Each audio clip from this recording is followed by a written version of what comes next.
तो हमने पिछले क्लास में दूसरे अध्याय के 11वें से 13वें श्लोक तक कवर किया था। अभी पिछले वीक हमने क्लास नहीं लिया था, तो हो सकता है आप लोग सब भूल गए होंगे, क्योंकि कलयुग का लक्षण होता है, भूल जाते हैं हम। तो एक बार बस उसको थोड़ा सा रिकैप कर लेंगे।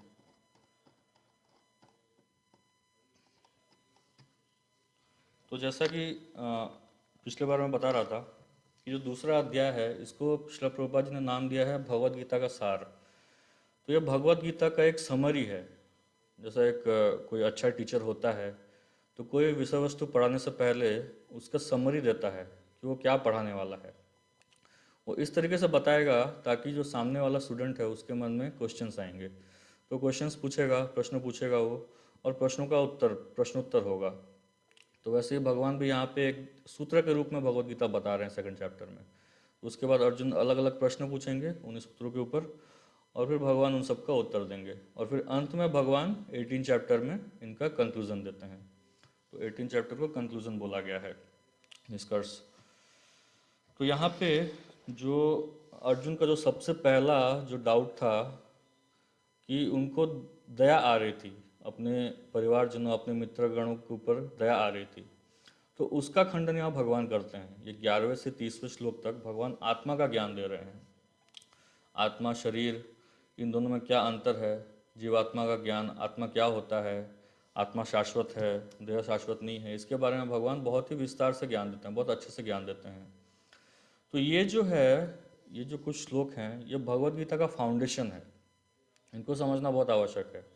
अगर फाउंडेशन ठीक होगा तो भगवद गीता बड़े आसान से समझ में आएगा। तो इसलिए इनको समझना बहुत ही आवश्यक है। खास करके ये जो 3 श्लोक हैं, 12, 13 और 14, 12, 13, 14, ये तीनों तो एकदम बेसिक है।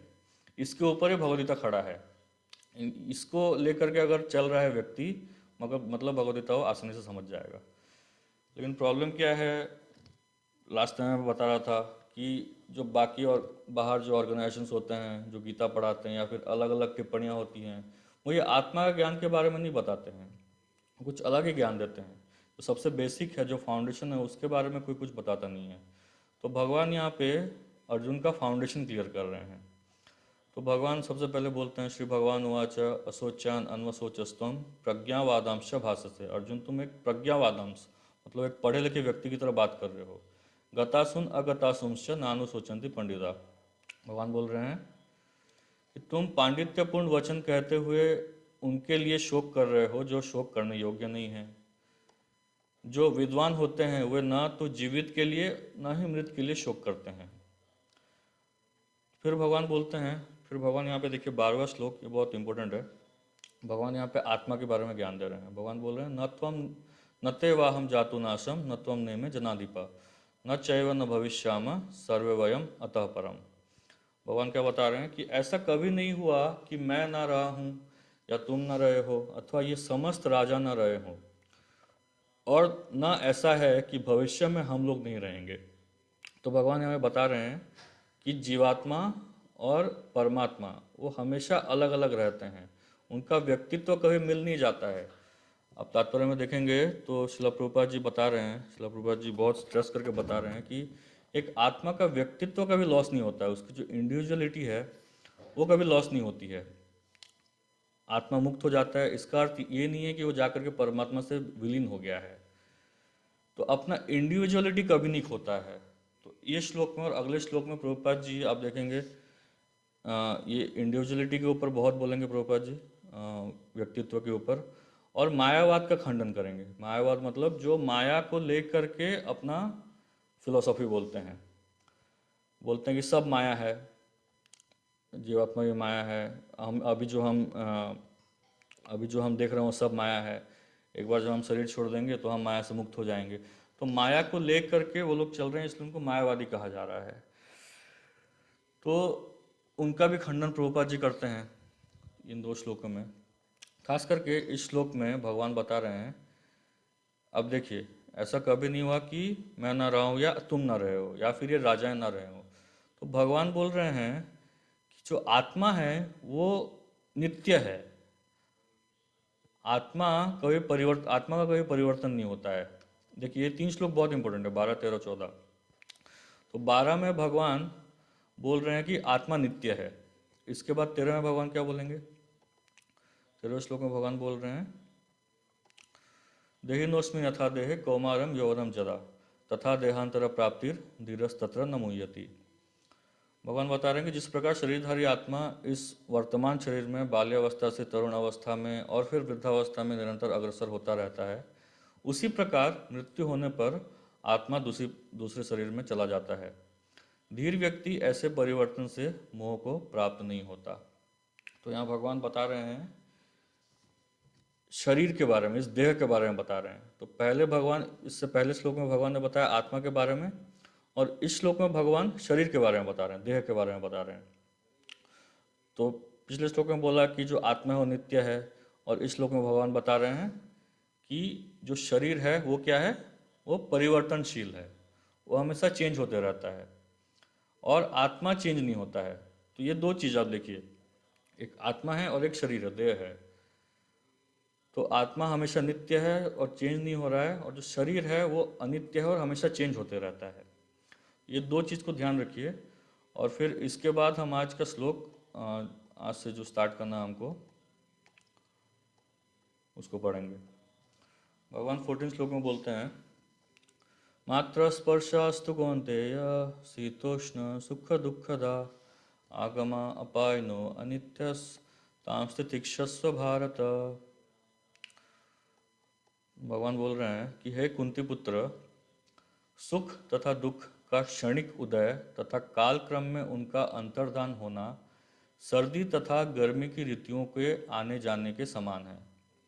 हे भरतवंशी, वे इंद्रियों से उत्पन्न होते हैं और मनुष्य को चाहिए कि अविचल भाव से उनको सहन करना सीखे। तो भगवान बता रहे हैं कि सुख तथा दुख क्षणिक होते हैं, जैसे कि सर्दी गर्मी होती है, ऋतुएं होती हैं।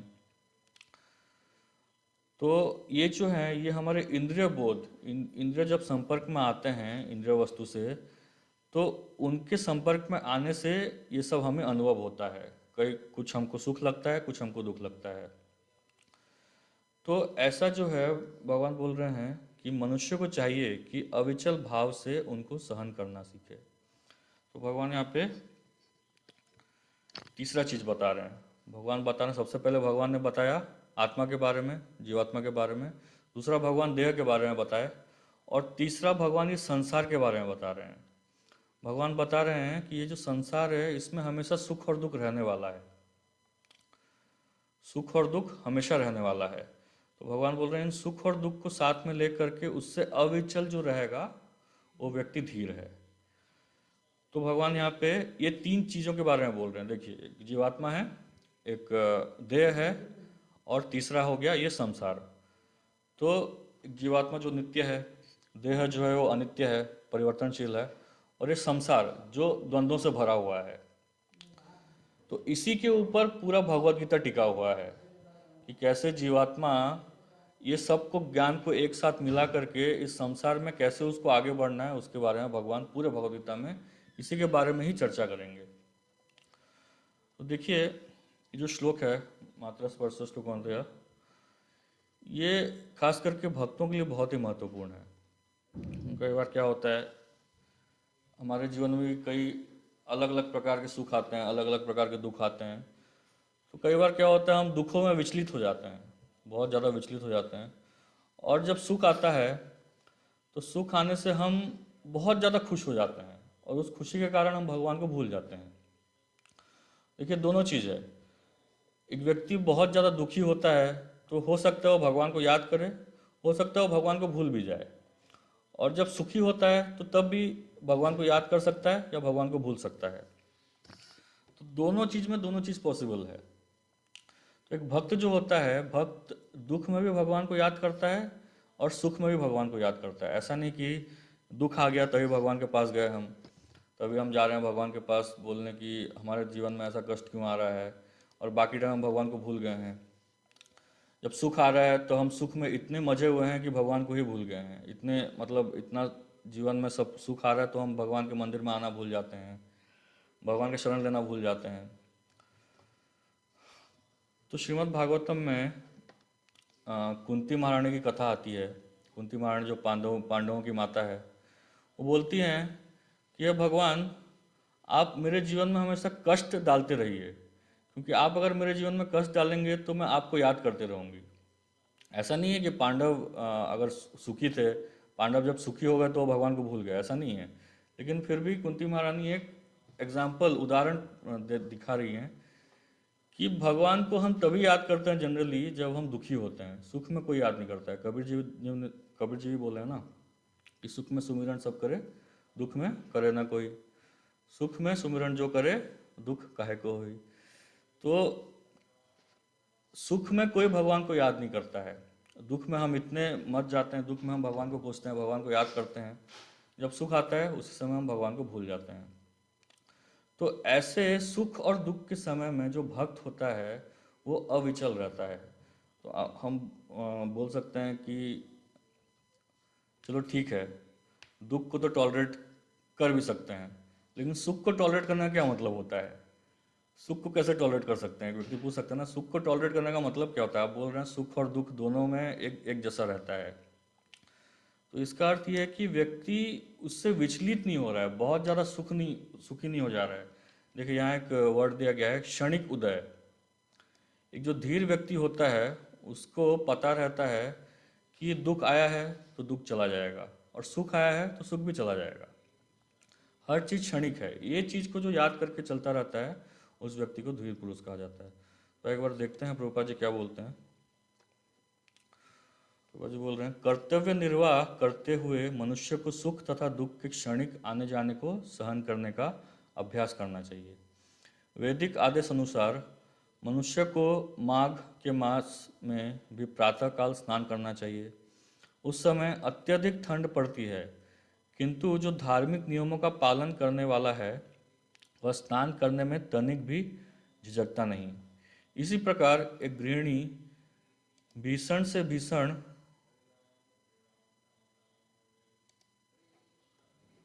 श्लोक दिखाई दे रहा है क्या? मैं जो पढ़ रहा हूँ दिखाई दे रहा होगा शायद। ओके,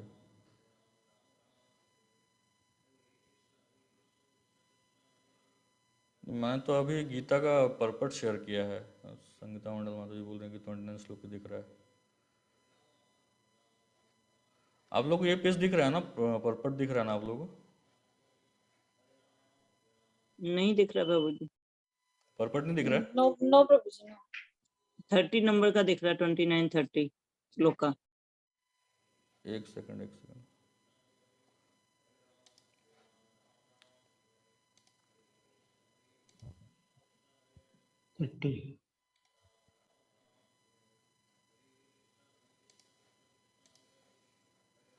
अभी आया ना? अभी आया बाबू। हाँ ठीक है, यार प्रभु जी, हाँ। तो मैं फिर से पढ़ता हूँ। कर्तव्य निर्वाह करते हुए मनुष्य को सुख तथा दुख के क्षणिक आने जाने को सहन करने का अभ्यास करना चाहिए। वैदिक आदेश अनुसार मनुष्य को माघ यानी कि जनवरी फरवरी के मास में प्रातःकाल स्नान करना चाहिए। उस समय अत्यधिक ठंड पड़ती है, किंतु जो धार्मिक नियमों का पालन करने वाला है वह स्नान करने में तनिक भी झिझकता नहीं। इसी प्रकार एक गृहिणी भीषण से भीषण गर्मी के ऋतु में मई जून के महीने में भोजन पकाने में हिचकती नहीं। जलवायु संबंधी असुविधाएं होते हुए भी मनुष्यों को अपना कर्तव्य निभाना होता है। जलवायु संबंधी मतलब पर्यावरण संबंधी। इसी प्रकार युद्ध करना क्षत्रिय का धर्म है, अतः उसे अपने किसी मित्र या परिजन से भी युद्ध करना पड़े तो उसे अपने धर्म से विचलित नहीं होना चाहिए। मनुष्य को ज्ञान प्राप्त करने के लिए धर्म के विधि विधान पालन करने होते हैं, क्योंकि ज्ञान तथा भक्ति से ही मनुष्य अपने आप को माया के बंधन से छुड़ा सकता है। अर्जुन को जिन दो नामों से संबोधित किया गया है वे भी महत्वपूर्ण हैं। कौन्तेय कहकर संबोधित करने से यह प्रकट होता है कि वह अपनी माता की ओर से संबोधित है, और भारत कहने से उसके पिता की ओर से संबंध प्रकट होता है। दोनों ओर से उसको महान विरासत प्राप्त है। महान विरासत प्राप्त होने के फलस्वरूप कर्तव्य निर्वाह का उत्तरदायित्व आ पड़ा है, अतः अर्जुन युद्ध से विमुख नहीं हो सकता। तो यहाँ पे प्रभुपाद जी एक बहुत ही सुंदर उदाहरण दे रहे हैं कि जिस प्रकार एक गृहिणी होती है, जो माताएं होती हैं, वो मई जून में जो बहुत ज़्यादा गर्मी होती है तो उस गर्मी के समय में भी वो कुकिंग करती हैं। ऐसा नहीं कि वो गर्मी हो रही है तो वो कुकिंग बंद कर दें। तो अपना कर्तव्य निर्वाह निर्वाह हर समय करना चाहिए। सुख आएगा दुख आएगा, लेकिन हर समय अपना कर्तव्य निर्वाह करते रहना चाहिए। तो एक भक्त है, एक भक्त को अपना भौतिक कर्तव्य भी करना चाहिए और आध्यात्मिक कर्तव्य भी करते रहना चाहिए। खास करके हम देखेंगे जब भौतिक कर्तव्य की बात आती है तो हम जितना कितना भी कष्ट उठा करके उस भौतिक कर्तव्य को करने के पीछे भाग जाते हैं। सोचिए, ऑफिस जाना हो, ऑफिस जाने से हमारी सैलरी कट जा रही हो, तो अगर हम बीमार भी हैं तो भी हम ऑफिस जाएंगे। लेकिन उसी जगह अगर भक्तों को मंदिर आने के लिए बोला जाए तो मंदिर आने टाइम उनके पास हजार बहाने निकल जाते हैं। तो हम हमारे आध्यात्मिक कर्तव्यों को हम भूल जाते हैं, आध्यात्मिक कर्तव्यों को हम अच्छी तरह से पालन नहीं करते हैं। तो दोनों को अच्छे से पालन करना चाहिए। एक खास करके जो इस्कॉन में आगे बढ़ रहे हैं उनको हर दिन भगवान के लिए नहीं तो भी कम से कम आप देखिए, अगर गिन लेंगे, 16 वाला जप करता है, मंगल आरती करता है, फिर प्रसाद बनाता है, भोग बनाता है, भगवान को अर्पण करता है, तो नहीं तो भी भगवान के लिए 4-5 घंटा तो दे ही रहा है दिन में कम से कम। तो ऐसा दृढ़ संकल्प होकर के करना चाहिए। जो भी हम अपना आध्यात्मिक कार्य कर रहे हैं, दृढ़ संकल्प हो करके जो भी कष्ट आएंगे, कई बार क्या होता है जीवन में कष्ट आते हैं, हम छोड़ देते हैं, भक्ति छोड़ देते हैं। हम बोलते हैं कि इतना भक्ति करने से भी कष्ट आ रहा है तो क्या फ़ायदा भक्ति करने का। नहीं, देखिए, आ, भगवान यहाँ बोल रहे हैं कि आप इन सुख और दुख को टॉलरेट करो। तो हो सकता है अर्जुन बोले भगवान को कि भगवान इस संसार को तो आप ही ने बनाया है, तो आपने ये सुख दुख क्रिएट किए हैं, तो आपके पास कोई उपाय होगा ना। आप टॉलरेट करने के लिए क्यों बोल रहे हो। सोचिए, आप एक डॉक्टर के पास जाएंगे, डॉक्टर के पास जा करके बोलेंगे मुझे फोड़ा हुआ है, तो डॉक्टर आपको बोलेगा टॉलरेट करो, तो आपको कैसा लगेगा, तो तुम किस लिए हो भाई। हमको ऐसा लगेगा कि डॉक्टर किस लिए है फिर। तो भगवान जो है, भगवान इस प्रकार के डॉक्टर हैं, भगवान हमारे द्वंद्व से मुक्त नहीं करेंगे। सुख और दुख को सुलझाने के लिए नहीं आया भगवान। भगवान जो है हमको ठीक करने के लिए आया है। भगवान बोलते हैं कि मैं तुम्हारे सुख और दुख, तुम्हारे द्वंद्वों को ठीक नहीं करूंगा, मैं तुमको ठीक करूंगा। अगर तुम ठीक हो जाओगे तो इस सुख दुख के ऊपर उठ जाओगे तुम। तो इसलिए भगवान की जो भी वाणी है, आप आगे चल के देखेंगे तो भगवान की वाणी एक व्यक्ति के शुद्धिकरण के विषय में बोलती है। एक जीवात्मा के शुद्धिकरण के विषय में ही भगवान की वाणी है। तो यहाँ मैं बता रहा था कि ये जो 3 श्लोक हैं, ये पूरा भगवत गीता का फाउंडेशन है। इनको अच्छे से समझना बहुत आवश्यक है। सबसे पहला है जीवात्मा, जो कि नित्य है। दूसरा है देह, जो अनित्य है या परिवर्तनशील है। और तीसरा ये संसार, जो द्वंद्वों से भरा हुआ है। तो ये 3, फिर चौथा चीज़ भगवान एक धीर पुरुष के बारे में बोल रहे हैं, मतलब ये भक्त।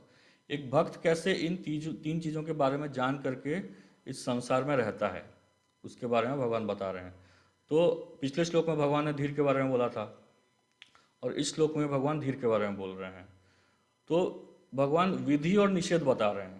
विधि और निषेध मतलब समझ रहे ना, डूज एंड डोंट्स, क्या करना चाहिए क्या नहीं करना चाहिए। एक भक्त को इन सब का ज्ञान होने के बाद उसको क्या करना चाहिए और क्या नहीं करना चाहिए। तो क्या नहीं करना चाहिए, इससे मोहग्रस्त नहीं होना चाहिए। इससे पहले श्लोक में भगवान बताते हैं कि इन चीज़ों से एक भक्त को मोहग्रस्त नहीं होना चाहिए। और क्या करना चाहिए, सहन करना चाहिए, टॉलरेट करना चाहिए। भगवान यहाँ बता रहे हैं कि इन चीज़ों को आप टॉलरेट करिए, क्योंकि ये आते रहेंगे, ये क्षणिक हैं, ये हमेशा आते रहेंगे। तो इन चीज़ों को आपको टॉलरेट करना है। तो इसलिए ये बहुत अच्छा होगा अगर आप लोग इस श्लोक को याद कर लें, हृदय से याद कर लें।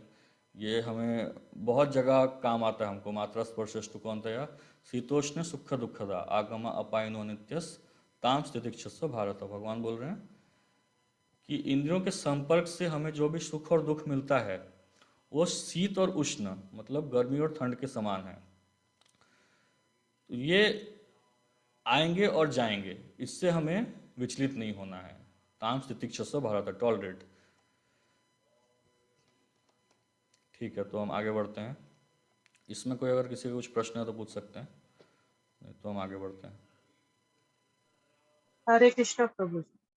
हरे कृष्णा, बोलिए। कीर्ति बोल रही। हाँ बोलिए माता जी। आप बोल रहे आप बोल रहे टॉलरेट करो, लेकिन कोई मैं लिमिट नहीं होता बोल है रहा, ना भगवान टॉलरेट बोल करने रहे का, हैं। लाइक आखिर। हाँ, प्रभु बोल रहे हैं। लेकिन टॉलरेट करने की एक लिमिटेशन भी होती है कि इंसान ही तो है हम लोग, कब तक वो बर्दाश्त करेंगे? जब टॉलरेशन खत्म हो जाएगा तो फिर इंसान तो बर्स्ट हो जाता है ना, क्या करें फिर उसमें? हाँ हाँ, तो ये एक रात वाली चीज़ नहीं है ना माता जी, इसको ये प्रैक्टिस करना पड़ेगा। धीरे धीरे धीरे टॉलरेंस आएगा। ऐसा नहीं है कि रातों रात हमको टॉलरेंस आ टॉलरेट जाएगा। करने की शक्ति भी तो होनी चाहिए, उतनी हाँ, तो शक्ति मिले भगवान की तरफ से, वो तभी तो शक्ति टॉलरेट हो। वो शक्ति आपको जप करने से आएगी। आप जप करते रहेंगे तो अपने आप टॉलरेट करने की शक्ति आएगी। जितना हम इंटेंसली जप करेंगे उतना हमारे अंदर टॉलरेंस बढ़ेगा। ठीक है। और जब टॉलरेट नहीं होगा तब क्या करेंगे? उस समय अगर गलती से कुछ हो भी गया तो बाद में उसके ऊपर हमें पश्चाताप करना चाहिए। ऐसे तो टॉलरेट करने का प्रयास करना चाहिए। टॉलरेट नहीं हो पाता है उस समय में, क्योंकि हम शुद्ध वक्त तो है नहीं। कई बार हो सकता है टॉलरेट ना कर पाए, तो बाद में उसमें रिफ्लेक्ट करना चाहिए कि कहाँ गलती हुई मेरी, कहाँ मैं टॉलरेट नहीं कर पाया। तो ये अगर प्रैक्टिस की इंसान बात है। की गलती नहीं है तो भी। देखिए, मैंने यही चीज़ बोला था, भगवान क्या है ना, क्या सही है क्या गलत है उसको सिखाने नहीं आ रहे हैं। इसी चीज़ को मैं यहाँ बोल रहा था कि भगवान जो है, सही क्या है गलत क्या है उसको नहीं बता रहे हैं। भगवान इन सब से कैसे ऊपर उठना है उसको सिखा रहे हैं। वो सीखना है हमको। भक्ति मार्ग में ये सीखना है। हम्म। जो आत्मा है उसको सही के लिए खड़ा होना या गलत के खिलाफ खड़ा होना, ठीक है, एक लेवल तक ठीक है, एक ह्यूमैनिटेरियन लेवल पे ठीक है, लेकिन आत्मा के लेवल पे इसकी आवश्यकता नहीं है। ये व्यक्ति को अगर शुद्ध भक्ति के पद पे आगे बढ़ना है तो ये सब की आवश्यकता नहीं है। तो इसलिए हमारा शुद्धिकरण आवश्यक है। गलत क्या है सही क्या है वो तो सबका पर्सपेक्टिव रहता है, अलग अलग कंपेयर, वो रिलेटिव रहता है। ठीक है। ठीक है। हाँ, थैंक यू। हरे कृष्ण। तो नेक्स्ट हम 15 श्लोक का पढ़ते हैं। यम हि न व्यथयन्त्येते पुरुषं पुरुषर्षभ समदुःख सुखम धीरम स अमृतत्वाय कल्पते। हे पुरुष श्रेष्ठ अर्जुन, जो पुरुष सुख तथा दुख में विचलित नहीं होता और इन दोनों में समभाव रहता है वह निश्चित रूप से मुक्ति के योग्य है। तो यहाँ धीर पुरुष जो होता है, जो ये दोनों में समभाव रखता है, तो उसकी क्या अंत में गति होती है उसके बारे में भगवान बता रहे हैं। वह निश्चित रूप से मुक्ति के योग्य है। भगवान बता रहे हैं जो व्यक्ति आत्म साक्षात्कार की उच्च अवस्था प्राप्त करने के लिए दृढ़ प्रतिज्ञ हैं और सुख तथा दुख के प्रहारों को संभाव से सह सकता है, वह निश्चय ही मुक्ति के योग्य है। वर्णाश्रम धर्म में चौथी अवस्था अर्थात संन्यास आश्रम कष्ट साध्य अवस्था है, किंतु जो अपने जीवन को सचमुच पूर्ण बनाना चाहता है वह समस्त कठिनाइयों के होते हुए भी संन्यास आश्रम अवश्य ग्रहण करता है। ये कठिनाइयाँ पारिवारिक संबंध विच्छेद करने तथा पत्नी और संतान से संबंध तोड़ने के कारण उत्पन्न होती है, किंतु यदि कोई इन कठिनाइयों को सह लेता है तो उसके आत्म साक्षात्कार का पथ निष्कंटक हो जाता है। अतः अर्जुन को क्षत्रिय धर्म निर्वाह में दृढ़ रहने के लिए कहा जा रहा है। भले ही स्वजनों या अन्य प्रिय व्यक्तियों के साथ युद्ध करना कितना ही दुष्कर क्यों ना हो। भगवान चैतन्य ने 24 वर्ष की अवस्था में ही संन्यास ग्रहण कर लिया था। यद्यपि उन पर आश्रित उनकी तरुण पत्नी तथा वृद्धा माँ की देखभाल करने वाला अन्य कोई न था, तो भी उच्च आदर्श के लिए उन्होंने संन्यास ग्रहण किया और अपने कर्तव्य पालन में स्थिर बने रहे। भव बंधन से मुक्ति पाने का यही एकमात्र उपाय है। तो यहाँ पे प्रभुपाद जी एक एग्जाम्पल दे रहे हैं कि एक जो दृढ़ व्यक्ति है आत्म साक्षात्कार में जो प्राप्त करना चाहता है, वो व्यक्ति आगे चल करके संन्यास लेता है। तो संन्यास लेने में बहुत सारे कष्ट आते हैं, लेकिन फिर भी वो व्यक्ति आगे चल करके संन्यास लेता है और उन कष्टों को झेलता है। उन कष्टों को झेल करके उनको टॉलरेट करते करते आगे बढ़ता है। तो ये एक एग्जाम्पल है। इसी प्रकार हमारी भक्ति में भी बहुत सारी कठिनाइयाँ आती हैं। भक्ति करते समय में हमें बहुत सारी कठिनाइयाँ आएंगी, तो उन कठिनाइयों को टॉलरेट करते करते अगर व्यक्ति आगे बढ़ता है, भगवान की भक्ति करते रहता है, तो वह निश्चय ही भगवान की भक्ति का पात्र हो जाता है, भगवान के प्रेम का पात्र हो जाता है। आगे बढ़ते हैं। देखिए यहाँ पे भगवान आत्मा का ज्ञान दे रहे हैं। पूरा अच्छे से भगवान समझा रहे हैं कि आत्मा क्या होता है, आत्मा नित्य होता है, आत्मा और देह के बीच में क्या अंतर है, ये सब अच्छे से बता रहे हैं भगवान। ना सतो विद्यते भावो ना भावो विद्यते सत उभयोर अपि दृष्टोन्तस अनयोस्तत्वदर्शी भी। कोई पढ़ना चाहेंगे?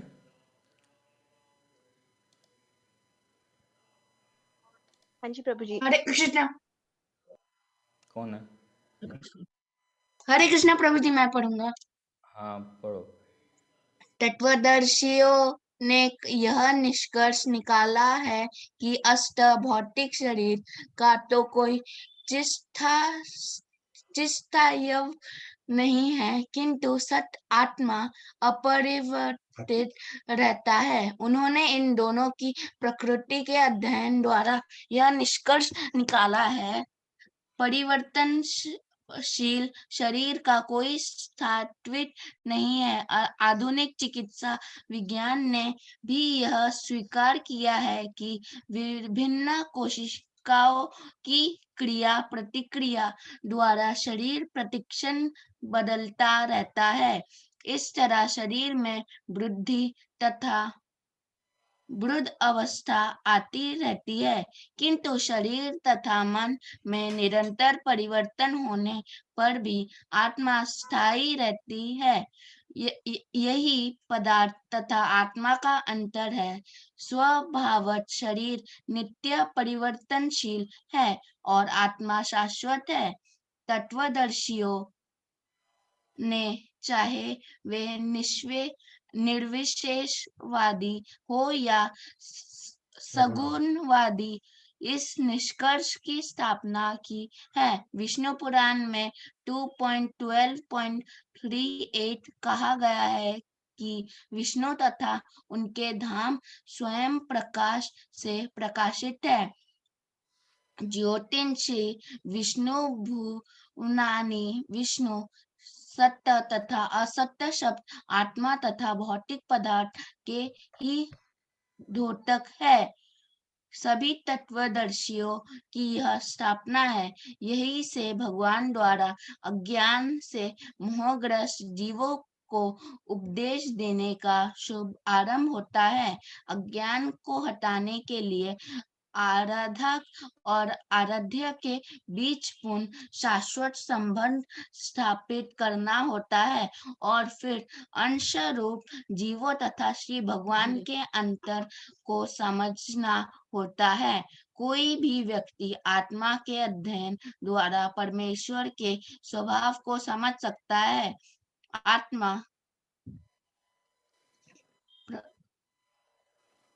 आत्मा तथा परमात्मा का अंतर अंश तथा पूर्ण के अंतर के रूप में है। वेदांत सूत्र तथा श्रीमद् भगवत में परमेश्वर को समस्त उद्धवों प्रकाश का मूल माना गया है। ऐसे उद्धवों को अनुभव परा तथा अपरा प्राकृतिक क्रमों द्वारा किया जाता है।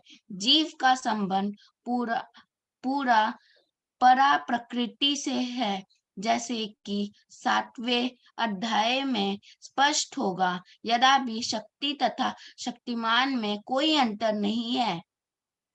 हरे कृष्णा प्रभु जी। थोड़ा और है। किंतु शक्तिमान को परम माना जाता है और शक्ति या प्रकृति को गौण। अतः सारे जीव उसी तरह परमेश्वर के सदैव अधीन रहते हैं। जिस तरह सेवक स्वामी के या विषय गुरु के अधीन रहता है, अज्ञान अवस्था में ऐसे स्पष्ट ज्ञान को समझ पाना असंभव है। अतः ऐसे अज्ञान को दूर करने के लिए सदा सर्वदा के लिए जीवों को प्रबुद्ध करने हेतु भगवान भगवत गीता का उपदेश देते हैं। हरे कृष्णा प्रभु जी। हरे कृष्णा। देखिए भगवान बोल रहे हैं कि जो शरीर है, भौतिक शरीर है, वो असत है, इसका कोई चिर स्थायित्व नहीं है। लेकिन जो सत है, आत्मा है, वह अपरिवर्तित रहता है। ये चीज़ को भगवान ने 12वें और 13 श्लोक में बताया था कि जो आत्मा है वो अपरिवर्तित है और जो असत भौतिक शरीर है उसका कोई चिरस्थायित्व नहीं है। भगवान बोल रहे हैं जो तत्वदर्शी होते हैं वो इन दोनों की प्रकृति के अध्ययन द्वारा यह निष्कर्ष निकालते हैं कि भौतिक शरीर ऐसा है और आत्मा ऐसा है। तो यहाँ पे श्रील प्रभुपाद जी एक नया कॉन्सेप्ट लेके आ रहे हैं कि जो जीवात्मा होता है वो भगवान का ही अंश है, परमात्मा का अंश है। अगर जीवात्मा को समझना है तो भगवान को अगर हम समझ जाएं तो जीवात्मा को भी समझ जाएंगे।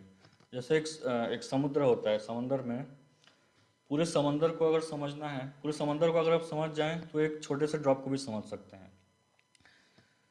तो उसी प्रकार जो जीवात्मा होता है वो भगवान का ही अंश है। भगवान के अंदर जो गुण हैं वही गुण जीवात्मा के अंदर है, केवल क्वांटिटी का डिफरेंस है, क्वालिटी का कोई डिफरेंस नहीं है। क्वांटिटी में जो भगवान है वो विभु है और जो जीवात्मा है वो अणु है, छोटा है। तो हम आगे बढ़ते हैं। यहाँ आत्मा के बारे में और अच्छे से भगवान बताएंगे। अविनाशी तु तद विद्धि येन सर्वमिदं ततं विनाशम अव्ययस्यास्य न कश्चित् कर्तुम अर्हसि। जो सारे शरीर में व्याप्त है उसे ही तुम अविनाशी समझो, उस अव्यय आत्मा को नष्ट करने में कोई भी समर्थ नहीं है। तो यहाँ भगवान जो अर्जुन बता रहे थे कि मैं इनको मारूंगा, मैं अपने रिश्तेदारों को मारूंगा तो कैसे चलेगा, हम एक दूसरे को मारते रहेंगे। तो भगवान यहाँ स्पष्ट बता रहे हैं कि जो सारे शरीर में व्याप्त है उसे ही तुम अविनाशी समझो। मतलब जो आत्मा है वो अविनाशी है, उसको कोई नहीं मार सकता है।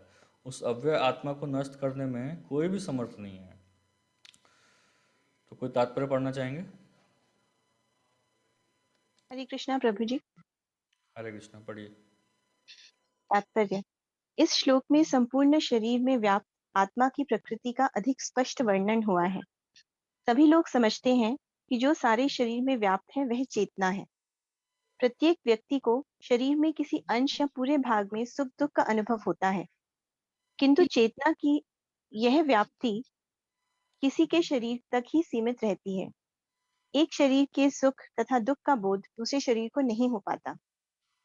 फलतः प्रत्येक शरीर में व्यष्टि आत्मा है और इस आत्मा की उपस्थिति का लक्षण व्यष्टि चेतना द्वारा परिलक्षित होता है। इस आत्मा को बाल के अग्रभाग के 10,000वें भाग के तुल्य बताया जाता है। श्वेताश्वतर उपनिषद में इसकी पुष्टि हुई है। मैं पढ़ता बाल बालग्र शतभागस्य शतधा कल्पितस्य च भागो जीव स विज्ञेय स चानन्त्याय कल्पते। यदि बाल के अग्रभाग को 100 भागों में विभाजित किया जाए, बाल के अग्रभाग को, बाल का टिप जो होता है, और फिर इनमें से प्रत्येक भाग को 100 भाग में विभाजित किया जाए, मतलब टिप ऑफ हेयर के 10,000 हिस्से, तो इस तरह के प्रत्येक भाग की माप आत्मा का परिमाप है। तो ये आत्मा का साइज होता है शास्त्रों के हिसाब से। इसी प्रकार यही कथन निम्नलिखित श्लोक में मिलता है। एक और शास्त्र में बताया गया, केशाग्र शतभागस्य शतांश सादृशात्मक जीव सूक्ष्म स्वरूपोयम संख्यातीतो ही चित्कर्ण। आत्मा के परमाणुओं के अनंत कण हैं जो माप में बाल के अगले भाग नोक के 10,000वें भाग के बराबर है। हाँ, आगे बढ़िए। इस प्रकार आत्मा का प्रत्येक कण भौतिक परमाणुओं से भी छोटा है और ऐसे असंख्य कण हैं। यह अत्यंत लघु आत्म स्फुलिंग भौतिक शरीर का मूल आधार है और इस आत्म स्फुलिंग का प्रभाव सारे शरीर में उसी तरह व्याप्त है जिस प्रकार किसी औषधि का प्रभाव व्याप्त रहता है। आत्मा की यह धारा, विद्युत धारा, सारे शरीर में चेतना के रूप में अनुभव की जाती है और यही आत्मा के अस्तित्व का प्रमाण है। सामान्य से सामान्य व्यक्ति भी समझ सकता है कि यह भौतिक शरीर चेतना रहित होने पर मृतक हो जाता है और शरीर में इस चेतना को किसी भी भौतिक उपचार से वापस नहीं लाया जा सकता। अतः यह चेतना भौतिक संयोग के फलस्वरूप नहीं है, अपितु आत्मा के कारण है। मुंडक उपनिषद में 3:1-9 सूक्ष्म परमाणविक आत्मा की और अधिक विवेचना हुई है। एषो एषो अणुरात्मा चेतसा वेदितव्यो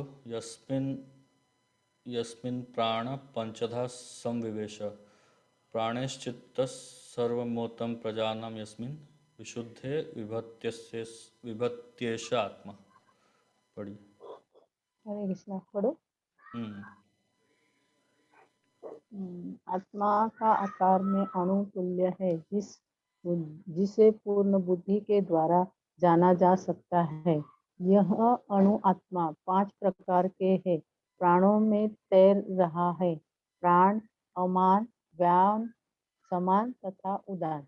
यह हृदय के भीतर स्थित है और देहधारी जीव के पूरे शरीर में अपने प्रभाव का विस्तार करते हैं। जब आत्मा को 5 वायुओं के कल्मश के शुद्ध कर लिया जाता है तो इसका आध्यात्मिक प्रभाव प्रकट होता है। हठ योगी का प्रयोजन विविध आसनों द्वारा उन 5 प्रकारों के प्राणों को नियंत्रित करना है जो आत्मा को घेरे हुए है। यह योग किसी भौतिक लाभ के लिए नहीं, अपितु भौतिक आकाश के बंधन से अणु आत्मा की मुक्ति के लिए किया जाता है। इस प्रकार अणु यहाँ एक्चुअली बहुत सारा चीज़ बता दें प्रभुपाद जी, तो थोड़ा मैं बता देता हूँ। हाँ, तो यहाँ पे तात्पर्य भगवान बता रहे हैं, सॉरी अनुवाद में, जो सारे शरीर में व्याप्त है उसे ही तुम अविनाशी समझो, उस अव्यय आत्मा को नष्ट करने में कोई भी समर्थ नहीं है। तो प्रभुपाद जी का व्याख्या तो बोलते हैं कि जो आत्मा है वो पूरे शरीर में चेतना के रूप में व्याप्त रहता है। अगर चेतना है इसका मतलब आत्मा है। बहुत सिंपल अंडरस्टैंडिंग है। कोई एक साधारण व्यक्ति भी बोल सकता है, प्रभुपाद जी बोलते हैं, even a layman can understand. एक साधारण व्यक्ति भी समझ सकता है कि जब एक मृत शरीर, एक व्यक्ति मर जाता है तो हम बोलते हैं ना, एक व्यक्ति जब मर जाता है तो हम बोलते हैं कि ये आदमी चला गया, ऐसा हम बोलते हैं ना। जब व्यक्ति मर जाता है तो बोलते हैं कि ये आदमी चला गया। किधर चला गया? सामने तो पड़ा हुआ है। तो चला कौन गया? आत्मा चला गया है। आत्मा शरीर से अलग हो गया है, इसलिए उसका एग्जिस्टेंस ही खत्म हो गया है, उस शरीर का एग्जिस्टेंस ही खत्म हो गया है। तो आत्मा के लिए ही शरीर का भाव है। आत्मा ज़्यादा इम्पोर्टेंट है शरीर से।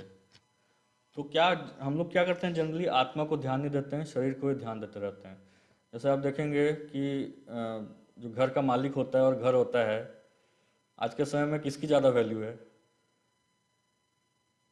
जो घर होता है उसकी ज़्यादा वैल्यू है, लेकिन घर के मालिक की ज़्यादा वैल्यू होनी चाहिए। उसी प्रकार जो ज़मीन होता है, ज़मीन की वैल्यू ज़्यादा है, किसान की कोई वैल्यू नहीं है। तो उसी प्रकार जो आत्मा है, अंदर है, उसको हम वैल्यू नहीं दे रहे हैं। जिसको वैल्यू देना चाहिए एक्चुअली, उसको वैल्यू नहीं दे रहे हैं, जिसके लिए शरीर चल रहा है। और इस शरीर का भरण पोषण करने के पीछे ही भाग रहे हैं हम। प्रभुपाद जी ये बता रहे हैं कि body minus consciousness is soul. तो बॉडी में अगर चेतना नहीं है तो सोल चला गया है बाहर, उसके बाहर चला गया है। तो प्रभुपाद जी इस चेतना के बारे में आप बताते हैं। और उसके बाद इस प्रकार आत्मा का प्रत्येक कण भौतिक परमाणु, हाँ यहाँ बता रहे हैं प्रभुपाद जी, आत्मा का जो कण होता है वो भौतिक परमाणु, मतलब एटम जो होते हैं उनसे भी छोटा होता है, उनसे भी बहुत छोटा होता है। वो सारे शरीर में व्याप्त रहता है। आत्मा की जो चेतना है, चेतना के रूप में वो पूरे शरीर में व्याप्त रहता है। देखिए यहाँ एक वर्ड यूज़ किया है प्रभुपाद जी, विद्युत धारा। जैसे इलेक्ट्रिसिटी होती है, पूरी फैल जाती है, पूरे सिस्टम में फैल जाती है, वैसे ही आत्मा जो है पूरे शरीर में एक इलेक्ट्रिसिटी की तरह ही फैल जाती है। उसके बाद प्रभुपाद जी आत्मा के साइज़ के बारे में बताते हैं। आत्मा का साइज़ क्या होता है? तो आत्मा का साइज़ बहुत ही छोटा है। जैसे बाल का टिप ऑफ हेयर, बाल का नोक का कोई मेजरमेंट नहीं होता है। बाल का टिप कितना होगा उसका कोई मेजरमेंट नहीं है। बाल का नोक का क्या मेजरमेंट निकालेंगे? उसका 10,000 पार्ट। उसको अगर हम 100 भाग में डिवाइड करेंगे, उसको और 100 भाग में डिवाइड करेंगे, तो वो आत्मा का साइज़ है। तो बहुत छोटा है, उसको साधारण दृष्टि से देखा नहीं जा सकता है। तो फिर प्रभुपाद जी हठ योग सिस्टम और एक योग सिस्टम के बारे में बता रहे हैं। हठ योग में 5 प्रकार के वायु होते हैं जिनमें आत्मा तैरते रहता है। उन्हीं वायुओं को कंट्रोल किया जाता है हठ योग में। 5 प्रकार के वायु क्या क्या हैं? प्राण, अपान, व्यान, समान तथा उदान। ये 5 अलग अलग प्रकार के वायु हैं जो हमारे शरीर में हैं। इनका अलग अलग फंक्शन है। ये 5 वायु चलते रहते हैं तो हमारा शरीर ठीक से चलते रहता है। तो हठ योग में इन्हीं को कंट्रोल किया जाता है। तो इस प्रकार अणु आत्मा को सारे वैदिक साहित्य ने स्वीकारा है और प्रत्येक बुद्धिमान व्यक्ति अपने व्यावहारिक अनुभव से इसका प्रत्यक्ष अनुभव करता है। केवल मूर्ख व्यक्ति ही इस अणु आत्मा को सर्वव्यापी विष्णु तत्व के रूप में सोचता है। जीवात्मा है, अणु है, वो विभु नहीं है। अणु आत्मा का प्रभाव पूरे शरीर में व्याप्त हो सकता है। मुंडक उपनिषद के अनुसार यह अणु आत्मा प्रत्येक जीव के हृदय में स्थित है। देखिए, आत्मा का साइज बताया गया, अभी आत्मा का लोकेशन बताया जा रहा है, आत्मा कहाँ रहता है। आत्मा, यह अणु आत्मा प्रत्येक जीव के हृदय में स्थित है और चूंकि भौतिक विज्ञानी इस अणु आत्मा को माप सकने में असमर्थ हैं, अतः उनमें से कुछ यह अनुभव करते हैं कि आत्मा है ही नहीं, क्योंकि हम माप नहीं सकते हैं। व्यष्टि आत्मा तो निस्संदेह, इंडिविजुअल आत्मा निस्संदेह परमात्मा के साथ साथ हृदय में है और इसलिए शारीरिक गतियों की सारी शक्ति शरीर के इसी भाग से उद्भूत है। जो लाल रक्त कण फेफड़ों से ऑक्सीजन ले जाते हैं वे आत्मा से ही शक्ति प्राप्त करते हैं। अतः जब आत्मा इस स्थान से निकल जाता है तो रक्त उत्पादक संलयन, फ्यूजन, यहाँ इंग्लिश में लिखा गया फ्यूजन, बंद हो जाता है। औषधि विज्ञान लाल रक्त कणों की महत्ता को तो स्वीकार करता है, किंतु वह यह निश्चित नहीं कर पाता कि शक्ति का स्रोत आत्मा है। जो भी हो, औषधि विज्ञान यह स्वीकार करता है कि शरीर की सारी शक्ति का उद्गम स्थल हृदय है। कम से कम ये तो एक्सेप्ट करते हैं, जो हार्ट है वो हृदय से ही सब शक्ति आ रही है। लेकिन हृदय में कहाँ से शक्ति आ रही है उसके बारे में वैज्ञानिक बोल नहीं पाते हैं, क्योंकि वैज्ञानिक जो हैं वो भौतिक स्तर से देख रहे हैं, वो मैटर के लेवल में देख रहे हैं, वो स्पिरिट के लेवल में नहीं देख रहे हैं। तो मैटर के लेवल में हम स्पिरिट को नहीं जान सकते। हरे कृष्णा, कोई कर दीजिए अपने आप को।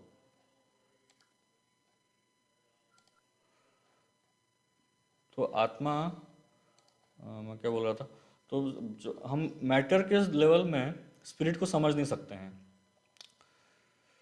भौतिक दृष्टि से आत्मा को समझना असंभव है, इसलिए वैज्ञानिक इसको समझ नहीं पाते हैं। पूर्ण आत्मा के ऐसे अणुकणों की तुलना सूर्य प्रकाश के कणों से की जाती है। यह सूर्य प्रकाश में असंख्य तेजोमयी अणु होते हैं। इसी प्रकार परमेश्वर के अंश उनकी किरणों के परमाणु स्फुलिंग हैं और प्रभा या पराशक्ति कहलाता है।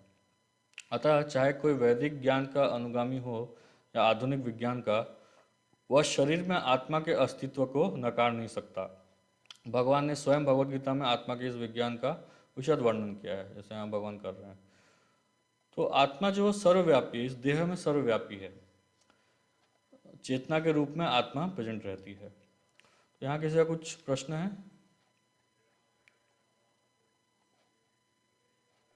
हाँ प्रभु जी, एक है। हाँ, पूछिए। वो आपने प्राण, अपान, वो सब बताया था ना, 5 प्रकार की वायु।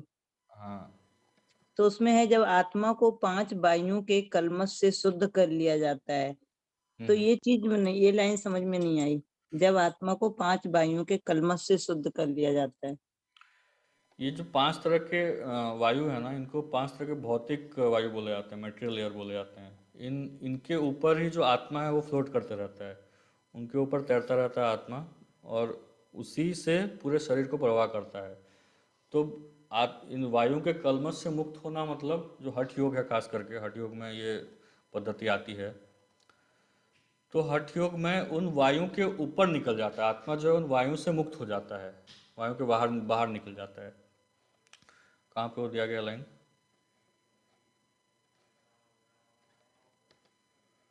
आत्मा आकार में अणुतुल्य है, जिससे पूर्ण बुद्धि द्वारा जाना सकता है। यह अणु आत्मा 5 प्रकार के प्राणों में तैरा है, हृदय के भीतर स्थित है और देहधारी जीव के पूरे शरीर में अपने प्रभाव का विस्तार करता है। जब आत्मा को 5 वायुओं के कलमश से शुद्ध कर लिया जाता है तो इसका आध्यात्मिक प्रभाव प्रकट होता है। इसका अर्थ ये है कि जो भौतिक शरीर को कल्मश बोला जा रहा है, भौतिक शरीर या जो वायु हैं, इन वायुओं के ऊपर ही हमारा भौतिक शरीर चल रहा है। तो इनसे जब मुक्त हो जाता है तब आज जीवात्मा का आध्यात्मिक प्रभाव प्रकट होता है। समझ रहे हैं? हरे कृष्णा। हाँ प्रभु जी। ठीक है ना? वायु का कल्मश मतलब हमारा भौतिक शरीर का जो अशुद्धि है उसके ऊपर उठना। और कोई प्रश्न?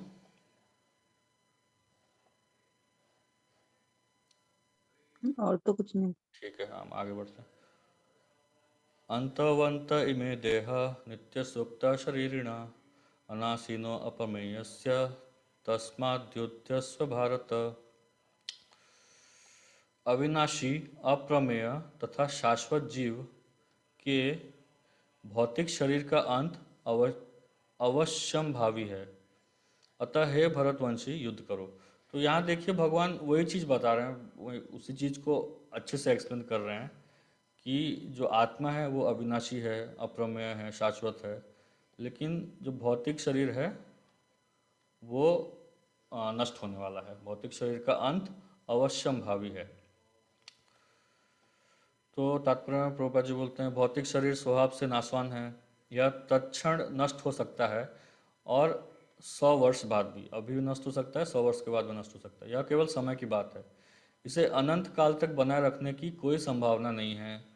किंतु आत्मा इतना सूक्ष्म है कि इसे शत्रु देख भी नहीं सकता, मारना तो दूर की बात है। जैसा कि पिछले श्लोक में कहा गया है, यह इतना सूक्ष्म है कि कोई इसके मापने की बात सोच भी नहीं सकता। अतः दोनों ही दृष्टि से शोक का कोई कारण नहीं है। तो अर्जुन को यही शोक था ना कि मैं अपने रिश्तेदारों को मार दूंगा, क्योंकि जीव जिस रूप में है न तो उसे मारा जा सकता है, न ही शरीर को कुछ समय तक या स्थायी रूप से बचाया जा सकता है। पूर्ण आत्मा के सूक्ष्म कण अपने कर्म के अनुसार ही यह शरीर धारण करते हैं। अतः पूर्ण आत्मा के सूक्ष्म कण मतलब जो सटल बॉडी होता है, माइंड, इंटेलिजेंस, ईगो वाला जो बॉडी होता है, एक शरीर छोड़ने के बाद दूसरा शरीर ग्रहण करता है, अपने कर्म के अनुसार ग्रहण करता है। अतः धार्मिक नियमों का पालन करना चाहिए। वेदांत सूत्रों में जीव को प्रकाश बताया गया है क्योंकि वह परम प्रकाश का अंश है। जिस प्रकार सूर्य का प्रकाश सारे ब्रह्मांड का पोषण करता है, उसी प्रकार आत्मा के प्रकाश से इस भौतिक देह का पोषण होता है। जैसे ही आत्मा इस भौतिक शरीर से बाहर निकल जाता है, शरीर सड़ने लगता है। अतः आत्मा ही शरीर का पोषक है, शरीर अपने आप में महत्वहीन है। इसलिए अर्जुन को उपदेश दिया गया है कि वह युद्ध करे और भौतिक शारीरिक कारणों से धर्म की बलि ना होने दे। तो यहाँ स्पष्ट रूप से प्रभुपाद जी बता रहे हैं कि आत्मा के कारण ही शरीर चल रहा है, शरीर का अपने आप में कोई महत्व नहीं है। इसलिए आत्मा के हिसाब से हमें अपना कार्य करते रहना चाहिए। आत्मा का क्या धर्म है उसके हिसाब से हमें अपना कार्य करते रहना चाहिए। फिर अगले श्लोक में भगवान बोलते हैं, य एनम वेत्ति हंतारम यश्चैनम मन्यते हतम उभौ तो न विजानीतो नायम हंति न हन्यते। देखिए आत्मा के कुछ और गुण आएंगे यहाँ पे। जो इस जीवात्मा को मारने वाला समझता है तथा जो इसे मरा हुआ समझता है, जीवात्मा को मारने वाला मतलब कोई मार भी नहीं सकता और जीवात्मा मर भी नहीं सकता। जो इस जीवात्मा को मारने वाला समझता है और तथा जो इसे मरा हुआ समझता है, वे दोनों ही अज्ञानी हैं, दोनों ही अज्ञान में हैं। क्योंकि आत्मा न तो मरता है और न मारा जाता है। कई सारे ऐसे अलग अलग धार्मिक संस्थाएं हैं या फिर फेथ हैं, रिलीजियस फेथ्स हैं, जो बोलते हैं कि ये जो जन्म है ये पहला और आखिरी जन्म है, इससे पहले तुम्हारा अस्तित्व नहीं था और इसके बाद तुम्हारा अस्तित्व नहीं रहेगा। तो इसलिए eat drink and B Mary, खाओ पियो और मज़े करो, ये तुम्हारा पहला और आखिरी जीवन है। तो यहाँ पे इस चीज़ का खंडन हो रहा है कि जो जीवात्मा है, जीवात्मा को ना कोई मार सकता है। यहाँ हर श्लोकों में इसी चीज़ का खंडन हो रहा है। जीवात्मा को ना कोई मार सकता है, जो सोचता है कि मैं जीवात्मा को मार दूंगा या जीवात्मा मर जाएगा, तो वो दोनों अज्ञानी हैं। क्योंकि आत्मा न तो मारता है और न ही मारा जाता है। तो इस पर प्रभुपाद जी बोलते हैं, जब देहधारी जीव को किसी घातक हथियार से आघात पहुंचाया जाता है तो यह समझ लेना चाहिए कि शरीर के भीतर का जीवात्मा मरा नहीं। आत्मा इतना सूक्ष्म है कि इसे किसी तरह के भौतिक हथियार से मार पाना असंभव है, जैसा कि अगले श्लोकों में स्पष्ट हो जाएगा। नहीं, जीवात्मा अपने आध्यात्मिक स्वरूप के कारण वध्य है। जिसे मारा जाता है या जिसे मरा हुआ समझा जाता है वह केवल शरीर है, किंतु इसका तात्पर्य शरीर के वध को प्रोत्साहित करना नहीं है। वैदिक आदेश है, मां हिंस्यात् सर्वभूतानि, किसी भी जीव की हिंसा ना करो। न ही जीवात्मा अवध्य है का अर्थ यह है कि पशु हिंसा को प्रोत्साहन दिया जाए। किसी भी, देखिए यहाँ प्रभुपाद जी बहुत क्लियरली बता रहे हैं। कुछ लोग ऐसे तर्क कर सकते हैं कि आप तो बोल रहे हैं आत्मा तो कोई मरता नहीं है, तो हम जानवर को मार के खा सकते हैं ना, आत्मा तो नहीं मर रहा है ना, तो बस शरीर मर रहा है तो उसको मार के हम खा रहे हैं। तो प्रभुपाद जी क्लियर बोल रहे हैं कि उस चीज़ का प्रोत्साहन नहीं दिया जा रहा है कि आप पशु हिंसा करें।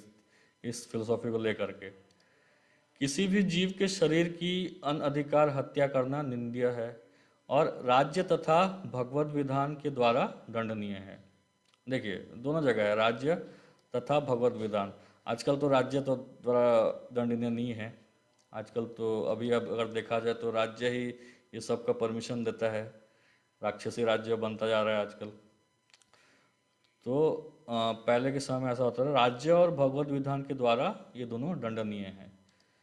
किंतु अर्जुन को तो धर्म के नियम अनुसार मारने के लिए नियुक्त किया जा रहा था, किसी पागलपनवश नहीं।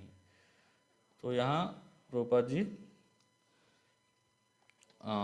और स्पष्ट रूप से जीवात्मा और शरीर के बीच का डिफरेंस समझाते हैं। तो अभी हम यहीं पे विराम देते हैं। कोई प्रश्न है तो पूछ सकते हैं।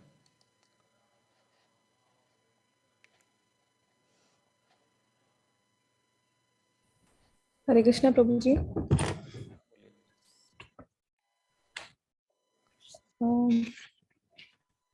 प्रभु जी, सब ये बोलते हैं ना कि ह्यूमन बीइंग और इंसान में और जानवर में वही सबका जीवात्मा सेम ही रहता है।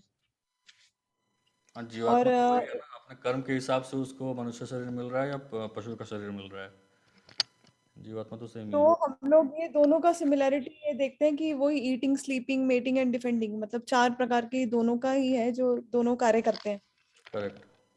बट एक क्वेश्चन भी आया कि अगर हम लोग डिफरेंस माने इन दोनों का, हम लोग बोलते हैं, ऐसा बोला जाता है कि एनिमल्स, ये ह्यूमन बीइंग श्रेष्ठ है, क्या है? पर फिर एक ह्यूमन बीइंग ऐसा श्रेष्ठ मैंने सुना है कि जीव सभी जीवों में।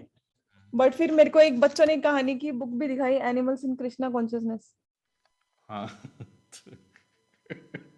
उन्होंने मुझे बोला कि, मैंने बोला नहीं, एनिमल ह्यूमन फॉर्म में ही, उन्होंने मुझे यहाँ अटका दिया कि मैंने कहा ह्यूमन फॉर्म में ही हम लोग भगवान को प्राप्त कर सकते हैं। तो उन्होंने कहा नहीं, इसमें गाय भी है, हाँ और विशाखी, और डॉग भी है जिसका नाम तिलक है।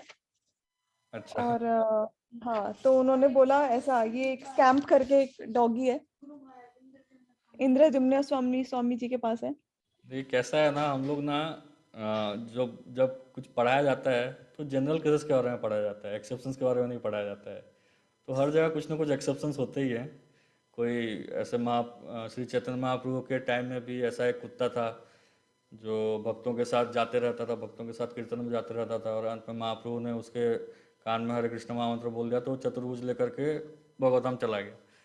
वैसे ही हम शास्त्रों में गजेंद्र हाथी के बारे में सुनते हैं, कैसे गजेंद्र का उद्धार किया था भगवान ने, वो हाथी के शरीर में था। तो ये सब एक्सेप्शंस हैं। ऐसा कभी कभी हो सकता है उनके पिछले जन्म का कर्म है या फिर कोई शुद्ध भक्त का कृपा हो गया है, ऐसा हो गया है, लेकिन ऐसा जनरली नहीं होता है। एक पशु के पास ये शक्ति, ये बुद्धि नहीं होती है कि वो भगवान के बारे में समझ सके। उसको आप पढ़ाएंगे, संस्कृत पढ़ाएंगे तो उसको कुछ समझ में नहीं आएगा, वो क्या बोल रहे हैं, भगवान क्या तत्व बोल रहे हैं, उसको पढ़ाएंगे तो उसको कुछ समझ में नहीं आने वाला है। तो इसलिए आपने जो बोला वो एक्सेप्शन है, हम एक्सेप्शंस को कंसिडर नहीं करते हैं जनरली जब भी कुछ लेते हैं तो। ठीक है। तो हम लोग जब एक कंपेयर करते हैं, कंपैरिजन करते हैं एक ह्यूमन बीइंग में और एक एनिमल में, गाय में और एक पेड़ में, तीनों की कॉन्शियसनेस में प्रभु जी एक मैं मीनिंग मेरे को समझना है कि तीनों में क्या डिफरेंस है, एक ह्यूमन बीइंग और एक एनिमल और एक पेड़। देखिए अगर कॉन्शियसनेस की बात करें, चेतना की बात करें, तो चेतना 5 अलग अलग प्रकार की चेतनाएं होती हैं। शास्त्र में बताया गया 5 अलग अलग तरह की चेतनाएं होती हैं। उनका अलग अलग नाम है, आच्छादित, मुकुलित, विकसित, ऐसे अलग अलग चेतनाएं। जो सबसे निम्न स्तर का वो चेतना होता है, उसमें उस जीवात्मा को कुछ भी पेन महसूस नहीं होता है। सबसे नीचे स्तर, मतलब पूरा उसका कवर्ड है उसका चेतना। तो जो हम पेड़ पौधे देखते हैं, उनकी चेतना पूरी तरह से कवर्ड है। उनको आप काट भी दें तो उनको कोई कुछ भी वो रिएक्ट नहीं करेंगे। उनके ऊपर की चेतना है जानवरों की। जानवर जो है उनको अगर आप काटेंगे या कुछ मारेंगे तो वो रिएक्ट करेंगे, तो एक लेवल ऊपर है। और उनके ऊपर जो है वो मनुष्य हैं, मनुष्य की चेतना उनके एक लेवल ऊपर है। तो ये चेतना के बारे में फिर कभी एक पूरा विस्तार से क्लास ले सकते हैं, जो 5 अलग अलग प्रकार की चेतनाएं हैं। तो मनुष्य की जो चेतना होती है वो शास्त्रों को समझने के लिए बनी होती है, लेकिन जो पशुओं की चेतना होती है वो शास्त्रों को नहीं समझ सकती है। पशु बस अपने खाने पीने के बारे में ही सोच सकते हैं, कहाँ खाना है, कहाँ क्या मिलेगा, इसी के बारे में सोच सकते हैं। उससे आगे पशु नहीं सोच सकते हैं। लेकिन मनुष्य उसके ऊपर सोच सकता है, धर्म के बारे में सोच सकता है, ऐसे महाभारत में बोला गया है। तो ये तीनों की चेतना का डिफरेंस है, पेड़ों में, पशुओं में और एक मैं ग्रॉस लेवल में आप लोगों को बता रहा हूँ, क्योंकि डिटेल में जाएंगे तो पूरा एक लंबा क्लास ही हो जाएगा। वो 5 लेवल के कॉन्शियसनेस पढ़ेंगे तो ठीक है। थैंक यू प्रभु जी। हरे कृष्णा।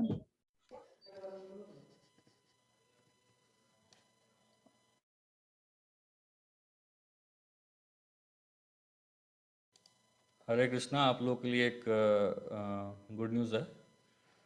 मार्च के एंड में 25, 26, 27 को हम एक यात्रा में जा रहे हैं। हम जा रहे हैं पंढरपुर।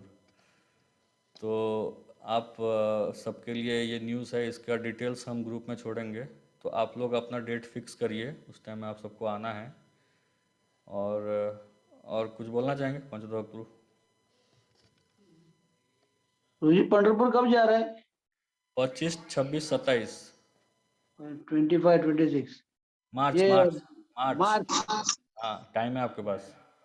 नहीं भाई।